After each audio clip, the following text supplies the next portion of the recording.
নমস্কার বন্ধুরা, পিয়ালি পাত্র কুকিং চ্যানেলে সবাইকে স্বাগত জানিয়ে আজকে রেসিপি শুরু করছি। এই বর্ষাকালেতে এই গাছটা বেশি পাওয়া যায়, মানে এই সময়টাই বেশি হয়। আর এই পাতাটা দেখে তোমরা বুঝতে পারছো এটা কি গাছ, যেটার নাম হচ্ছে ভেটকল পাতা। এই পাতা ঠিক কচু পাতার টাইপেরই দেখতে। আর এটা চলো এই পাতার রেসিপিটা কিভাবে বানাতে হয় সেটা দেখিয়ে দেবো। আর এই পাতাটা মানে খেলে অনেকে কচু পাতার ভয়েতে খেতে পারে না, বা চুলকায়, গলা খুসখুস করে, সেই ভয়েতে অনেকে খেতে পারে না বা খেতে চায় না, ভয় পায়। কিন্তু আমি যেইভাবে প্রসেসটা করব সেইভাবে তোমরা যদি করো তাহলে একটুও গলা চুলকাবে না, বাচ্চা বড় সবাই খেতে পারবে। চলো সেই সিক্রেট জিনিসগুলো বলতে থাকবো, আর ভিডিওটা প্রথম থেকে শেষ পর্যন্ত দেখতে থেকো। আর দেখো আমি একটা পাতা নিয়েছি, সেই পাতাটা দেখো এইভাবে শীত থেকে আমি বাদ দিয়ে দিচ্ছি। অনেকে কিন্তু শীত শুদ্ধন সবাই মানে করে, মানে কচুর ডাঁটা থেকে শুরু করে, এই ডাঁটাটা থেকে শুরু করে আর শীতটাকেও নিয়ে নেয়। শীত শুদ্ধন সবাই অনেকে কেটে করে নেয়, কিন্তু আমি যেইভাবে করছি সেইভাবে তোমরা যদি করো একটুও চুলকাবে না, একটু কিচ্ছু হবে না। খুব সুন্দরভাবে গরম ভাতে মানে এক থালা ভাত উঠে যাবে, এরকম মাছ মাংস ফেলে তোমরা খেয়ে ফেলবে, এত সুন্দর খেতে লাগে। চলো এইভাবে আমরা শীত থেকে পুরো ছাড়িয়ে পাতাগুলোকে আলাদা করে নিচ্ছি। দেখো আমার সব পাতাগুলোকে আলাদা করে নিয়েছি। আর আলাদা করে নিয়ে দেখো একটা বড় বাটির মধ্যে এইটাকে ভালো করে ধুয়ে পরিষ্কার করে নিতে হবে, কেন যেহেতু এইটা গ্রামগঞ্জে বেশি পাওয়া যায় আর তোমার রাস্তার ধারে মানে ধারগুলোতে হয়, আর বর্ষাকালে যেহেতু জিনিস, সেই জন্য ভালো করে, আর যে কোনো শাক সবজি তো রান্না করতে গেলে ভালো করে ধুয়ে পরিষ্কার করে নিতে হয়। এই জন্য ভালো করে আমরা ধুয়ে জলটাকে ফেলে নেব। দেখো এইভাবে আমরা দুবার তিনবার করে পাল্টে জলটাকে ধুয়ে নিচ্ছি। নিয়ে দেখো আমি কিভাবে করছি। আর এর মধ্যে দেখো কোনো জলের ভাব থাকবে না, কোনো জল দিতে লাগবে না, খুব সুন্দর খেতে লাগবে। প্রথমে এরকম একটা ফ্রাই প্যান বা কড়ার মধ্যেও তোমরা করতে পারো, চাটুর মধ্যে, নিয়ে এরকমভাবে ভেটকল পাতাগুলোকে পুরো দিয়ে একটু সেঁকে নিতে হবে, হালকা হালকাভাবে এপিট ওপিট করে একটু সেঁকে নিতে হবে। আর দেখতেই পাচ্ছ আমি কিভাবে সেঁকে নিচ্ছি, মানে এইভাবে একবার এই পিঠ দিয়ে আমি প্রথমে রেখে দিয়েছি, তারপরে খুন্তি দিয়ে আস্তে আস্তে যখনই একটু জল ভাবগুলো মরে যাবে, আর জল ভাবটা মরে গেলে দেখবে কোনো অসুবিধা হবে না, কোনো চুলকাবে না, কিচ্ছু হবে না। জল কচুর মধ্যে থাকলে সেইটাকে একটু গলা খুসখুস বা একটু নিয়ে এইটার ভয় লাগে। আর দেখো এইভাবে এক পিঠ হয়ে যাওয়ার পর আমি আবার খুন্তি দিয়ে এই পিঠ ওপিট করে ভালো করে একটু সেঁকে নেব, জাস্ট সেঁকে নেবো, আর কিচ্ছু করব না। দেখতে থাকো। আর দেখো কিভাবে সেঁকে নিচ্ছে, আর পাতাগুলো সব একসাথে জড়িয়ে যায়, সেই জন্য একটু খুলে নিয়ে বেশ সেঁকলে বেশি ভালো লাগে, মানে বেশি ভালোটা হবে। আর দেখো এইভাবেই আমরা এপিট ওপিট করে সব পাতাগুলোকে সেঁকে নেব। আর দেখো খুব পুড়িয়ে করব না, মানে জাস্ট একটুখানি জলটা মুড়ে যাওয়ার মতন এইভাবে সেঁকতে হবে। তারপরে আবার এপিট ওপিট করে উল্টে পাল্টে দিতে হবে। দেখো এইভাবেই আমরা এপিট ওপিট করে, আর খুব যে হাই স্টিমে করব তা না, এটা মিডিয়াম স্টিমেতেই করলেই হবে, যাতে পাতাগুলো পুড়ে না যায়, বা পুড়ে গেলে বা একটু খুব রস মরে গেলে জিনিসটা ভালো লাগবে না, খুব মিডিয়াম এতে করতে হবে। আর দেখো এইভাবে আমাদের হয়ে গেছে। এবারে আমরা এটাকে একটা পাত্রের মধ্যে ঢেলে নিচ্ছি, বাটির মধ্যে। তারপর দেখো আবার আমরা এইটাকে মানে যেইটুকু বেঁচে রয়েছে সেইটুকুকেও আবার করে নিচ্ছি।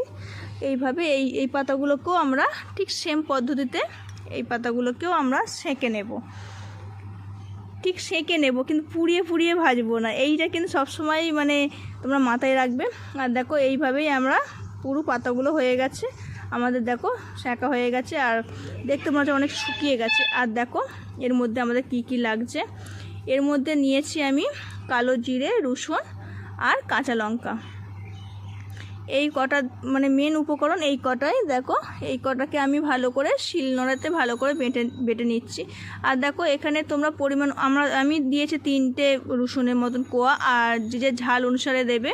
আর এখানে আমি 2টো লঙ্কা দিয়েছি, আমরা ঝাল খুব একটা বেশি খাই না, সেই জন্যে আমি 2টো লঙ্কা দিয়েছি, ঝালটা তোমাদের ইচ্ছা অনুসারে বাড়াতে পারো লঙ্কা। আর দেখো এইভাবে আমি এই লঙ্কা আর রসুন আর কালো জিরেটাকে আমি ভালো করে বেটে নিচ্ছি। তারপর দেখো এইটা বাটা হয়ে গেলে এর সঙ্গেই আমরা কিন্তু ওই পাতাগুলোকে মিশিয়ে নেব। দেখো এই পাতাগুলোকে একটু বাটতে একটু অসুবিধা হবে, কিন্তু সময় নিয়ে একটু ভালো করে বাটলে একদম মিহি একটা পেস্ট হয়ে যাবে। আর তোমরা যদি চাও তোমরা এটা মিক্সির মধ্যেও ভালো করে বেটে নিতে পারো, কিন্তু আমার মতে মিক্সির থেকে এই পাতাগুলো তো যেহেতু সেঁকা হয়েছে তার রসটা অনেকটা মরে গেছে, আর জল দিয়ে যেহেতু বাটা যাবে না, সেই জন্যে শিলনোড়াতেই বেশি ভালো, বেশ ঘষে ঘষে ভালো করে সুন্দরভাবে বাটা যাবে। আর দেখো খুব সুন্দরভাবে আমি মিহি করে বেটে নিচ্ছি। আর ভালো করে না বাটলে ওর মধ্যে পাতাগুলো থেকে গেলে খেতেও কিন্তু মানে ভালো লাগবে না, বিচ্ছিরি লাগবে একটা। আর দেখো আমার বাটা মোটামুটি কমপ্লিট হয়ে গেছে। এইভাবে কিন্তু ভালো করে বেটে নিতে হবে। আর গরম ভাতে সত্যিকারের মাছ মাংস ফেলে কিন্তু খেতে হবে, এতে এত সুন্দর খেতে লাগে। আর এই টেস্টটা সত্যি একদম অসাম, কি বলবো। চলো এইটাকে আমি ভালো করে বেটে নিচ্ছি। বেটে নিয়ে তারপর দেখো এতে কিন্তু এক ফোঁটা জল মানে এক ফোঁটাও কিন্তু জল ঠেকাইনি আমি, তোমরা দেখেই বুঝতে পারছো একদম কিন্তু শুকনো অবস্থাতেই আমি কিন্তু করছি। আর যেহেতু শুধু শেপ ধুয়েছি, তারপরে কোনো জল ঠেকাবার কোনো প্রশ্নই আসছে না। আর যখন বাটছি তখনও কোনো জল ঠেকাইনি, আর যার জন্যেই কিন্তু এইটা মানে গলা খুসখুস বা কোনো কিছু এটা হবে না। আর চলো দেখো আমাদের বাটা হয়ে গেছে।